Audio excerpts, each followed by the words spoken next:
Iube Domine benedicere, noctem quietam et finem perfectum, concedat nobis Dominus omnipotens. Amen. Fratres, sobrihias tote et vigilate, quia adversarius vester diabolus, tamquam leo rugiens, circuit querens quem devoret, qui resisite fortes in fide. Tu autem Domine miserere nobis. Deo gratias. Auditorium nostrum in nomine Domini, qui fecit celum et terram.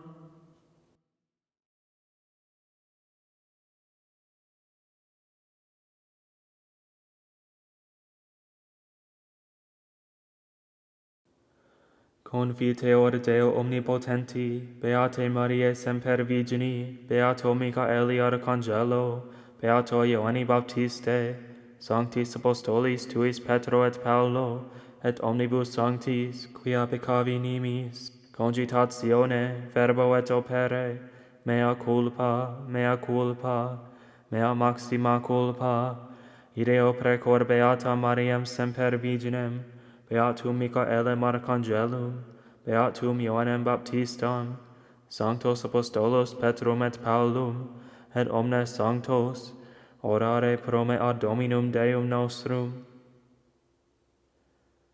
Misereator nostri omnipotens Deus, et missis peccatis nostris, perducat nos ad vitam aeternam. Amen.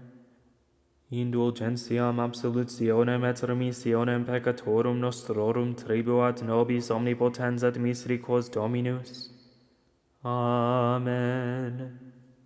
Converte nos Deus salutaris noster, et averte hieram tuam a nobis. Deus in adiutorium meum intende, Domine ad adivandum me festina, gloria Patri et Filio et Spiritui Sancto, sicut erat in principio et nunc et semper, et in saecula saeculorum. Amen. Alleluia. Adiutor meus, et liberator meus est o Domine. Deus in adiutorium meum intende, Domine ad adiuvandum me festina, confundantur et revereantur, qui querunt anima meam, avertantur retrosum et erubescant, qui volunt mihi mala, avertantur statim erubescentes, qui dicunt mihi euge, exultent et letentur in te omnes qui querunt te, et dicant semper magnificetur Dominus qui dilicunt salutare tuum. Ego vero et genus et pauper sum, Deus adiuva me. Adiutor meus et liberator meus est tu, Domine ne moreris. Gloria Patri et Filio et Spiritui Sancto, sicut erat in principio et nunc et semper, et in saecula saeculorum. Amen. In te, Domine, speravi non confundar in aeternum, in justitia tua libera me et eripe me.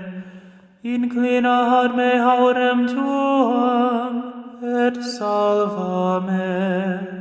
Est Domini in Deum protectorem et in locum unitum, ut salvum me facias.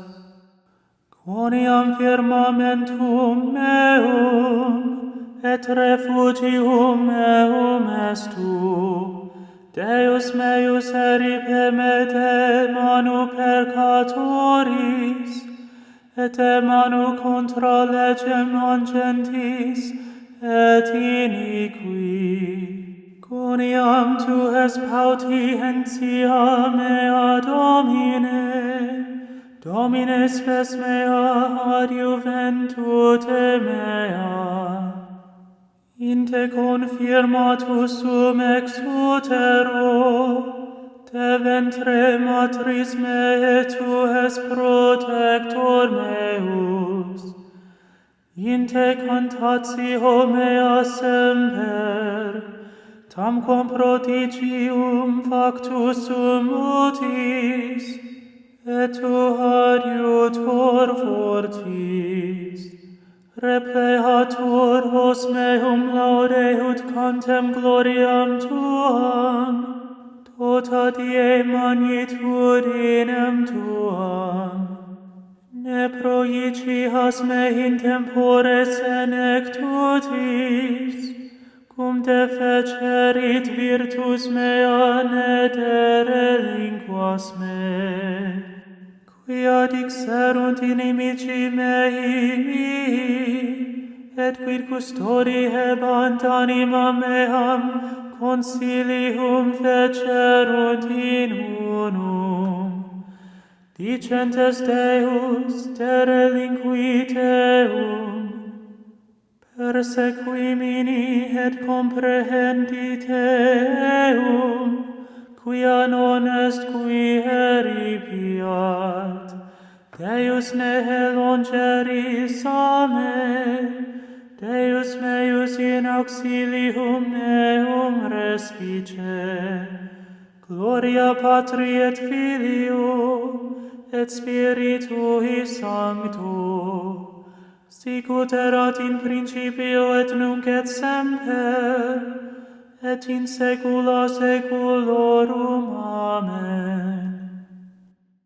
Confundantur et deficiant detrahentes anime me, operiantur confusione et pudore quiquerunt mala mi.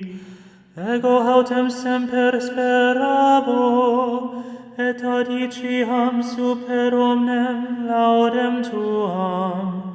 Os meum annunciabit justitiam tuam, tota die salutare tuum. Quoniam non coniovi literaturam, introhibo in potentias Domini, Domine memorabor justitiae tuae solius. Deus docuisti mea juventute mea, et usque nunc pronunciabo mirabilia tua, et usque in senectam et senium, Deus ne derelinquas me, donec annunciem procium tuum, generationi omnique ventura est. Potentiam tuam et justitiam tuam Deus, usque in altissima que fecisti magnalia, Deus qui similis tibi, quantas ostendisti mihi tribulationes mutas et malas, et conversus vivificasti me, et te habisis terre iterum reduxisti me. multiplicasti magnificentiam tuam, conversus consolatus es me, namet ego confitebor tibi in vasis salmi veritatem tuam, Deus salam tibi incir haba sanctus Israel, exultabunt labia mea cum cantavero tibi, et anima mea quam redemisti. Sed lingua mea tota die meritabitur justitiam tuam, cum confusi et reveriti fuerint qui querunt mala mihi. Gloria Patri et Filio et Spiritui Sancto, sicut erat in principio et nunc et semper, et in saecula saeculorum. Amen. Adiutor meus, et liberator meus est o Domine.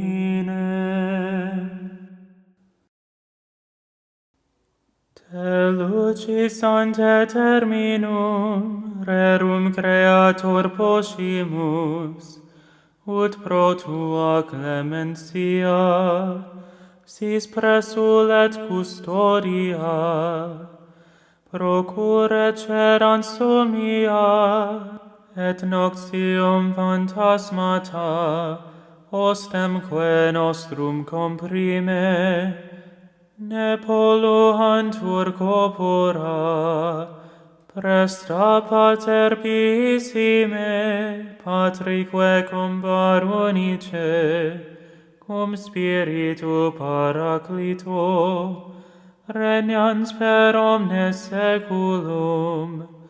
Amen. Tu autem in nobis est Domine, et nomen sanctum tuum invocatum est super nos, neter linguas nos Domine Deus noster. Deo gratias. In manus tuas, Domine, commendo spiritum meum. In manus tuas, Domine, commendo spiritum meum. Redemisti nos Domine, Deus veritatis, commendo spiritum meum. Gloria Patri et Filio et Spiritui Sancto, in manus tuas, Domine, commendo spiritum meum. Custodi nos, Domine, ut pupillam oculi. Sub umbra halarum tuarum protege nos.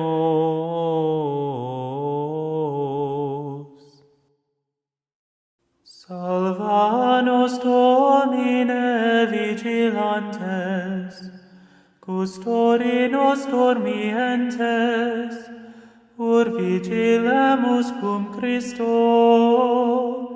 et requiescamus in pace. Nunc dimiti servum tuum, Domine, secundum verbum tuum in pace,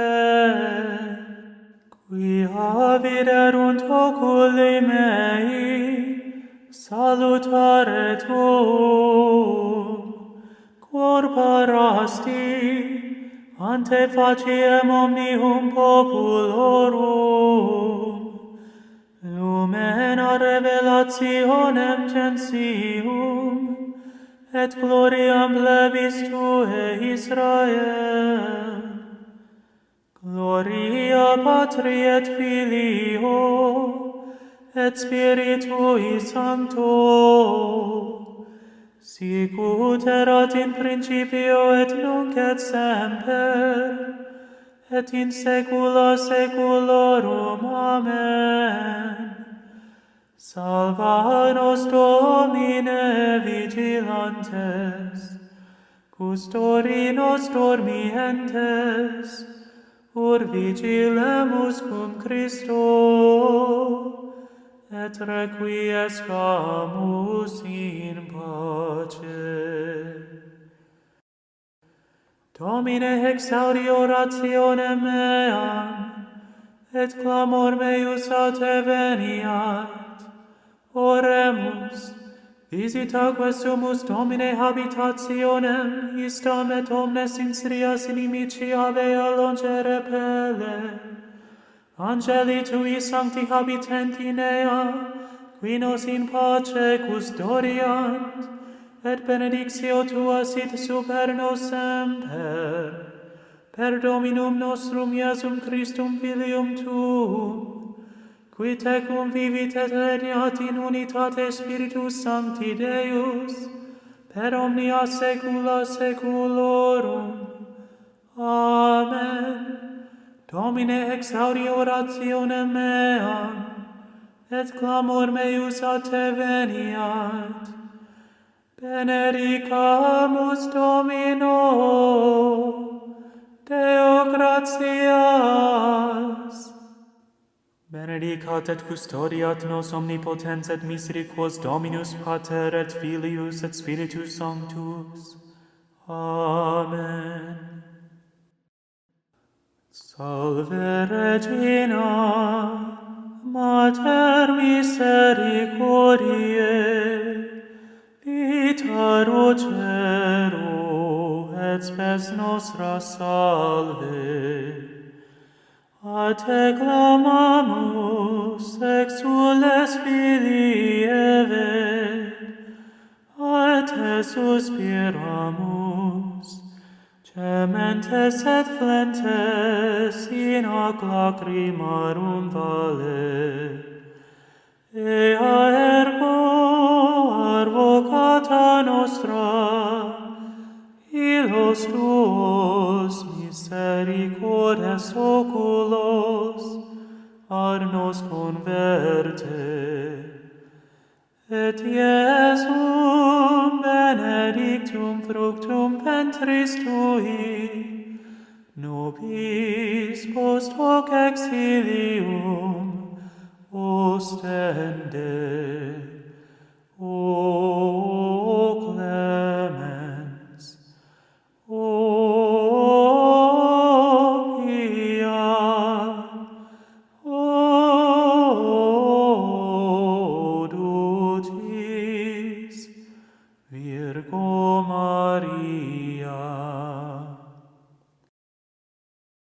Ora pro nobis sancta Dei genitrix, ut digni efficiamur promissionibus Christi. Oremus, omnipotens sempiterne Deus, qui gloriose virginis Materis Mariae corpus et animam, ut dignum filii Tui habitaculum efficimereretur, Spiritus Sancto cooperante preparasti, taut cuius commemoratione letamur, eos pia intercessione ab instantibus malis et a morte perpetua liberemur, per eundem Christum Dominum nostrum. Amen. Divinium auxilium maneat semper nobiscum. Amen.